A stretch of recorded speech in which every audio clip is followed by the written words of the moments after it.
2019 July 31-നും 2020 March 30-നും ഇടയ്ക്കുള്ള ഒരു 6 മാസക്കാലം കൊണ്ട് July, August, September, October, November, December, January, February, March 9 മാസക്കാലം കൊണ്ട് റിട്ടയർ ചെയ്തിട്ടുള്ള കുറേയധികം ആളുകൾ കേരളത്തിലുണ്ട്.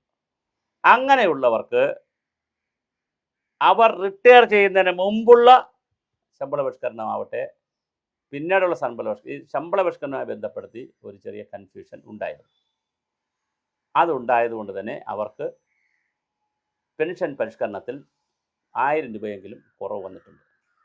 എന്നാൽ ഇത് സംബന്ധിച്ച് 28/3/2026 ഒരു ഉത്തരവ് ഇറങ്ങിയിട്ടുണ്ട്. ഇത് പലരും നമ്മളോട് ഈ ഉത്തരവിനെ സംബന്ധിച്ച് ചെയ്യണം എന്ന് പറഞ്ഞ് നിർബന്ധം പിടിച്ചതുകൊണ്ടാണ് ഈ വീഡിയോ ചെയ്യുന്നത്. ഫിനാൻസ് പെൻഷൻ ബി ഡിപ്പാർട്ട്മെൻറ്റിൽ നിന്നാണ് ഇത് ഇറങ്ങിയത്.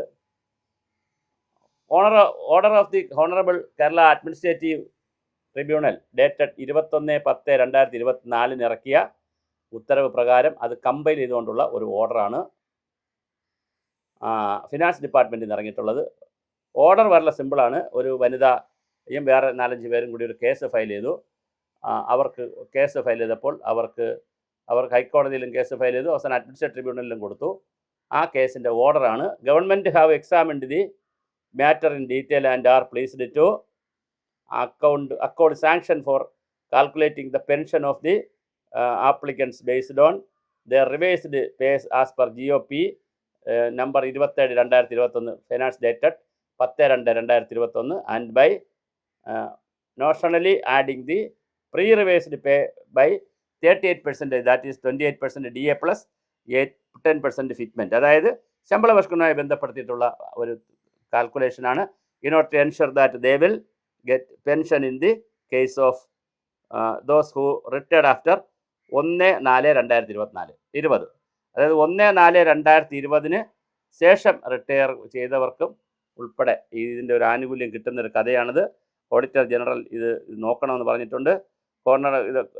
Order of Kerala honourable Kerala administrative tribunal read second above the stand compiled with, അതായത് കേരള അഡ്മിനിസ്ട്രേറ്റീവ് ട്രിബ്യൂണലിൻ്റെ ഒരു വിധിയായിരുന്നു അത്. ഞാൻ ഈ പറഞ്ഞ പോലെ 2019 ജൂലൈ മാസം 31 മുതൽ തുടങ്ങി 2020 മാർച്ച് 31 വരെയുള്ള കാലയളവിൽ പെൻഷൻ പറ്റിയവർക്കുള്ള ഒരു ആനുകൂല്യമാണത്. അത് തീർച്ചയായിട്ടും 1000 രൂപയെങ്കിലും ഒരാളിന് വ്യത്യാസമുണ്ടാകും.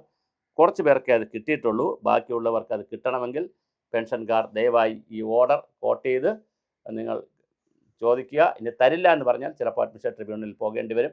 എന്തായാലും പെൻഷൻകാർ ഈ ഓർഡർ കൃത്യമായി ഒന്ന് പഠിക്കാൻ തയ്യാറാവുക. ഓർഡർ നമ്പറും ഡീറ്റെയിൽസുമൊക്കെ വാട്സപ്പിൽ നമ്മുടെ ഇതിലിടുന്നതാണ്, വീഡിയോയിൽ ചേർക്കാവുന്നതാണ്.